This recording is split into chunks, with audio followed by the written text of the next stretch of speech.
Hi everyone, welcome to my channel and welcome back. I'm Jeannie and I'm back with another CN Designer Dips flavor of the month. This is the lovely locket bundle for February. So I believe at the time I upload this video, there's 1 day left to grab these colors at 50% off.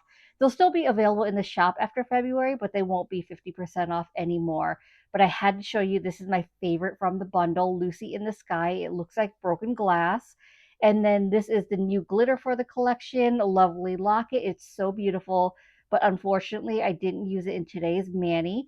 But I always love the CN Designer Dips flavor of the month because it takes the guesswork out of pairings and it's just always so beautiful. So as an overlay of what I'm wearing today, I decided to change it up. So I'm wearing the short square tips. These are from BTArt Box. I always love their full coverage tips. But I decided to not do almond this time and do the square, and I'm actually really loving them. So let's go ahead and jump into this mani. So I will be using my CN Designer Dips dip liquids, and I'm starting with my solid colors first. So the first color I'm using is Say Freeze, which is an existing mainline color, and it's going to go on my thumb and pinky. If you're not familiar with CN Designer Dips flavor of the month, they are curated bundles, and for the month that the colors are part of the bundle, they're 50% off in the shop. And then after that month is over, they're available in the shop for a regular price. But they're really curated bundles of colors. So they always go really well together. And the bundles are typically between like 4 to 6 colors. So they're not huge, they're not overwhelming, but they're always a mixture of existing mainline colors and then new colors that are created for the bundle. So I always love to see what Corey and team come up with for the new colors that go with the bundle, just because it really takes the guesswork out of creating manis because you know all the colors are going to go really well together. So it's just a matter of like picking what colors you want to use and on what finger, but they're always going to look so perfect together, and this bundle is no exception. The one thing I will call out is I'm wearing peach full coverage tips, so it's going to make the dips look a little bit different just because I have that base color on. So Safe Freeze is a bit of a sheerer color, but it's going to look a little more opaque on me just because of that base color. And obviously, if you're doing this on your natural nails, the number of layers of dip powder is also going to impact the coverage and the opacity of the dips. So the more layers you do, the more opaque it's going to be. The less layers, the more sheer it's going to be. So it depends on the kind of the look you're going for, whether you want it sheer or more opaque. But Say Freeze, it's depending on the skin tone and the lighting. Sometimes it looks a light blue, sometimes it looks light purple. It just really depends, but I would kind of call it maybe like a sheer periwinkle just because it's got that bluish purplish type color. Like, is it blue? Is it purple? Is it both? But it's just such a pretty color. I'm starting with my second layer of Save Freeze. So I applied the dip base to my entire nail, and then I'm dipping into Save Freeze. After I dip into the powder, I want to tap off the excess powder, and then I'm going to use my precision tool to clean up around my cuticle area and sidewalls. That removes any excess product that may have gotten on my skin. It also cleans up my cuticle area to make it look nicer and crisper. And you don't have to use a precision tool. That's my preference, but you can use a toothpick, you can use an orange wood stick, whatever you have on hand, but it is helpful, especially to make sure that you're removing any excess product that may have gotten on your skin because that can cause lifting. So I'm going to go do the same thing for my pinky as well. So just applying a thin, even layer of that dip base to my entire nail. You want to make sure you keep your layers as thin as possible because if you have too much liquid, that can cause flooding, which is going to cause product to get more on your skin. If you want additional thickness for more strength, like if you're doing it on your natural nails, it's better to do more thinner layers than doing less thicker layers. But for me, because I'm doing this on full coverage tips, I'm less concerned about strength because the tips are really giving me the strength. So I'm just really going for like the color opacity that I want. After my dip layers are fully dry, I'm going to go ahead and dust off the excess powder. And I did decide I wanted a little more opacity, so I decided to do a third dip in Save Freeze. So I'm going to skip capping and clear and just do 3 dips of Save Freeze. Because I wear full coverage tips or a builder gel overlay, I don't want my nails to be too thick. So I try not to do more than 3 total layers of dip powder, whether that's 2 layers of the color and then capping in clear, or 3 layers of the color. I like to keep it at 3 and do no more than that.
Now that I finished with my 3 dips of Save Freeze, I'm going to move on to my last solid color. So this is Princess. This is also an existing mainline color. It is just such a beautiful, soft pink. I'm applying a thin, even layer of dip base to my entire nail, and my dip base is my glue that's going to make the dip powder stick to my nails. So this is a air dry product, and depending on the brand of dip base you use, you're going to have varying dry times. So if you're just starting out, you may want to try some other brands just to figure out what works best for you. Although I will say, for beginners, it's probably better to start with a slower dry time. And that way you have plenty of time to kind of carefully apply your dip base. You don't have to rush, because if you're rushing, you may be more prone to get product on your skin. Or if like you're trying to do an ombre, it's nice to have a slower dry time so you have plenty of time to do your ombre. I do find that the CN Designer Dips dip base is a bit of a faster dry time, but that doesn't really bother me. It's just I have to hurry up a little bit more when I'm doing like an ombre. My personal preference is more of that medium dry time, just because if it's too fast, I have to go a little bit quicker. But if it's too slow, I'm just too impatient for that, just because if it's too slow, sometimes when I'm ready to dust off, it's not dry yet. And if I dust off when the dip base is still wet, I could ruin that layer that I did. So then I have to wait, which I just don't have the patience for. So about the medium dry time is like the perfect spot for me. But if you're working with liquids and you're having trouble with it, you may want to switch it up to maybe a different brand to find what dry time works best for you. And if you need recommendations on like whether you prefer slow, medium, or fast, let me know and I can drop some recommendations down below in the comments. But back to what I'm doing, I just finished up my second layer of Princess, and generally I like to keep my nails as even as possible. So because I did my 3 layers of Save Freeze, I'm going to go ahead and do 3 layers of Princess as well, just so it has the same amount of thickness. Although I will say another thing is depending on the dip powder you're using, and it varies not only by brand, but just the dip powder itself, depending on like the pigments used for it. The thickness of dip powder will also vary. So some are thinner where you need more layers to build up thickness. Some are thicker where like one dip and you have like pretty thick nails. So it really just depends on the dip powder. But for these solids, I'd say they're about the same thickness. So I say 3 layers each for both, and I get about the same thickness. But when I get to like the glitters, I definitely don't want 3 layers of that because the glitters do add bulk. So I'll stick to the 2 layers and then cap in clear for the next colors that I'm going to be using. But after I finish dipping, I always make sure that I'm dusting off the excess powder. And now that I'm done with my solids, I'm going to go ahead and activate them. When you're working with dip liquids, activator is necessary because that's what hardens your dip powder, essentially curing it. And it's different from gel liquids because gel liquids, you use a UV or LED lamp to cure your gels. But for dip base, it's your activator, as well as the activator helps the dip top coat dry. Because if you don't have activator for your dip top coat, if you just apply it, it's going to not dry. You'll be sitting there for 10 minutes and your top coat still won't be dry. But so I went ahead and activated my solid nails because the next colors I'm going to be using are some glitters and some foils. And I don't want to contaminate my solid nails with any of those stray pieces. So when you activate your nails, glitters and foils will not stick to an activated nail, but unactivated, they could potentially stick. And I don't want like a stray piece on a solid nail. So I moved on to silver lining. So this is a packed foil. So it's kind of like a milky white background and it's got white foils and silver foils. It's just so, so pretty. So I'm going ahead. I did my first layer. I'm going to dust off the excess powder. You'll see foils kind of like sticking up all over the place, but they're so delicate that as I use like this fluffy brush to dust off the excess powder, they're going to kind of break off, which is fine because it's so packed with foils. I'm going to get plenty of coverage anyway, but I am going to go in with a second layer because I want to build up that opacity. I want a little bit more thickness, especially since this is like a milky white color. I do want more opacity with this dip. I love working with foil dip powders because I find them super easy to use. They always lay flat, they're not super thick, and they just have like that extra pop. And there's a lot of different colors of the foils. In here, you've got the silver and the white. And I will say though, if you have colored foils, you have to be careful because depending on the foil and how they're made, some of them may bleed with your dip base and activator.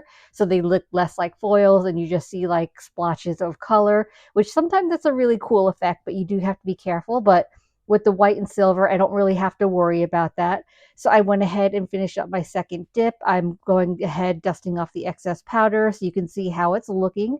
I did want a little more foils in this, but I didn't want to do another full dip. So I'm just going to do some placement similar to how I do glitter placement. So I just applied a thin, even layer of dip base to my entire nail. I'm dipping my precision tool in that wet dip base, and then I am picking up individual pieces of foils and I'm placing that wherever I want on the nail. So because I was dusting off the excess powder, there was like stray pieces of foil all over my paper towel. So I'm just starting with that, and like anything that's on there, I'm just using it to pick up the foils. And the thing I love about working with foils is you have all different sizes. You have like larger pieces, smaller broken off pieces. So you can kind of create the look you want. Sometimes I think it's fun to just have like really large pieces, a couple all over your nail, and then kind of scatter smaller pieces. So I like that you can kind of customize it. But once I finish with that, I'm going to move on to my last glitter. This is, I forgot the name of it, but this is such a oh, Lucy in the Sky. This is not the really glitter, it's really shard pieces, but it is so pretty. It looks just like broken glass, and wait till you see it. I just love the hollowness of it.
I went ahead and capped my 2 nails in clear, activated, and then I filed and buffed all my nails off camera. So here's how my mani's looking.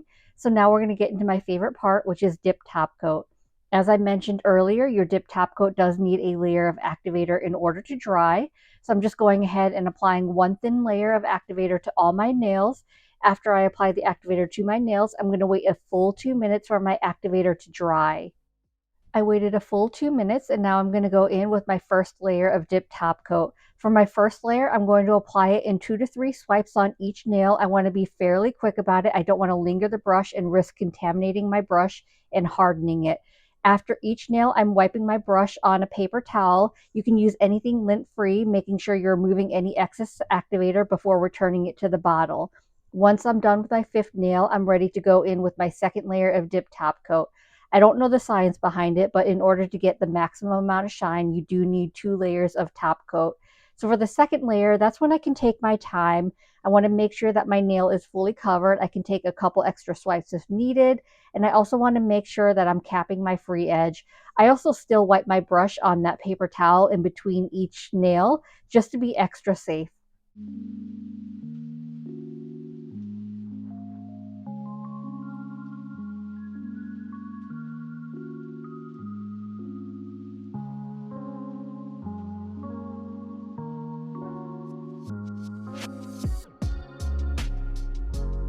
I waited for my dip top coat to completely dry, which took about 5 minutes or so. And now, as always, I'm going to finish off my mani by rehydrating my cuticles, my Scales of a Mermaid cuticle oil. This is in a previous limited edition set, Cheers. And my skin is always extra dry after I do a mani because before I even start, I make sure that I dehydrate my nails so everything adheres properly. And then all that filing and buffing and the powder, it's just really dry. So I always make sure that I apply my oil liberally and rub it in, and luckily it absorbs super quickly. I do also have an ambassador code with Scales of a Mermaid. You can use code Genie10 to save 10% off your order if you're eyeing anything in the shop. So that pretty much wraps up today's mani, and I just love these colors together. They're just so soft and pretty, but there's the pop of Lucy in the Sky, which just really looks like broken glass. So if you're still here hanging out, drop me down a diamond emoji in the comments so that I know you stuck around. So I hope this video was helpful. I hope you enjoyed it. And if you did, I'd appreciate it if you gave this video a thumbs up. It lets me know to continue creating content like this. It also helps YouTube recommend me to others, which helps grow my channel. If you haven't already, please consider subscribing. I upload content every Monday and Thursday at 9:30 a.m. Eastern Standard Time. As always, I appreciate you being here. Thank you so much for watching, and I will see you in the next one. Bye.